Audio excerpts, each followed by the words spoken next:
Tul is-snin saru sforzi ġenwini biex fis-soċjetà tagħna jkun hemm opportunitajiet għal kulħadd.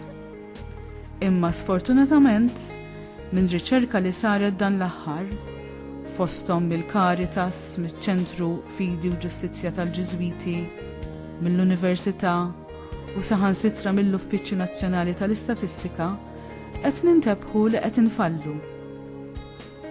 Qed nindunaw li l-qasma bejn is-sinjur u l-fqir u l-emarġinat fis-soċjetà Maltija qed titwessa u tikber.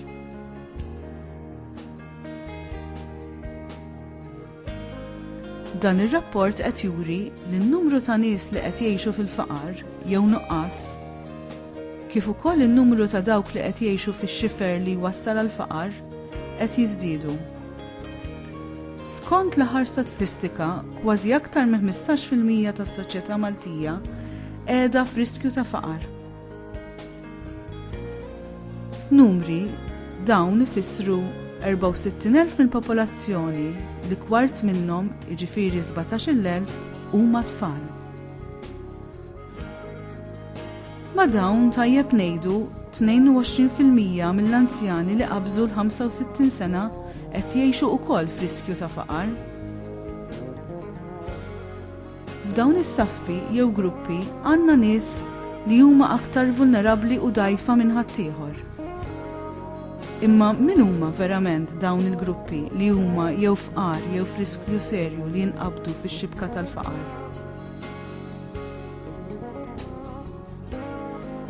Il-fqar jew dawk f'riskju ta' faqar jinkludu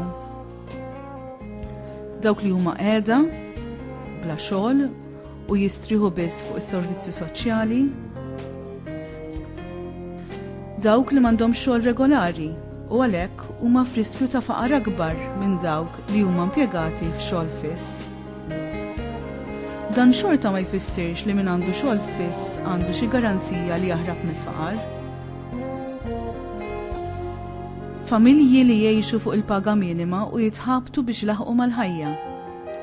Hawn insibu każijiet ta' familji li m'għandhomx biex iħallsu kontijiet tad-dawl u l-ilma, għax inkella ma jkollhomx biex jitimgħu lil uliedhom. Għandna każijiet fejn tfal li ta' kuljum jiklu biss saġin u ħobs. Appart il-kjuż ta' nies wara l-bibien ta' uffiċċji parrokjali jistennew biex jieħdu ikel mogħti mill-Unjoni Ewropea. Gruppi oħra ta' nies li huma wkoll vulnerabbli jew għandhom ċans li jidħlu fix-xibka tal-faqar huma dawk li għandhom xi tip ta' dejn. Li tkun midjun u ma tkunx tista' tlaħħaq kemm mal-ħajja kif ukoll mal-ħlas ta' interessi idaħħal il-persuna fin-nasba tal-faqar. Wieħed jista' jgħid li huwa forma ta' skjavitu modern. Imbagħad għandna lil min li biex ilaħħaq mad-dejn jidħol f'ċirku vizzjuż fejn jispiċċa jerġa' jissellef anke minn bnadi oħra biex iħallas id-djun li diġà għandu jew biex jgħajjex lill-familja. Sfortunatament hawn min jispiċċa jissellef minn fuq l-idejn jew blużura fejn jinqabad f'nasba li diffiċli joħroġ minnha, speċjalment biex jitħallsu l-interessi esaġerati li jintalbu.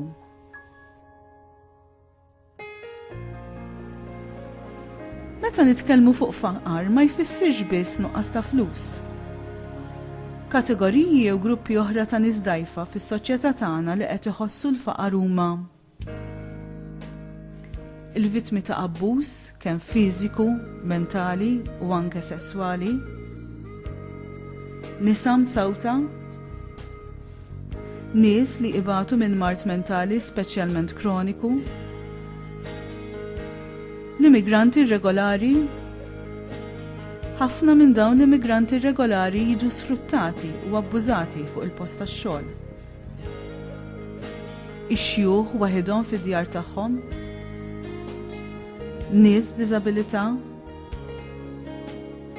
min hu maħkum bil-vizzju ta' droga jew alkoħol, kif ukoll il-qraba tagħhom li mal-vittma jridu jġorru dan il-piż. Familji b'ġenitur wieħed, single parent families, speċjalment meta dawn ikunu ġejjin minn saffi ta' taħt tas-soċjetà u persuni litterati jew ta' ftit skola. Il-faqar għandu effett fuq kull aspett tal-familja, kemm fiżika, soċjali, kif ukoll mentali. In-nuqqas jew faqar iġġiel lil min qed jgħixu jħossu inqas minn ħaddieħor u eskluż mill-bqija. Iħossu soċjalment imwarrab. Il-fqar jispiċċaw jingħalqu fihom infushom jew mwarba u minsija mill-bqija tas-soċjetà.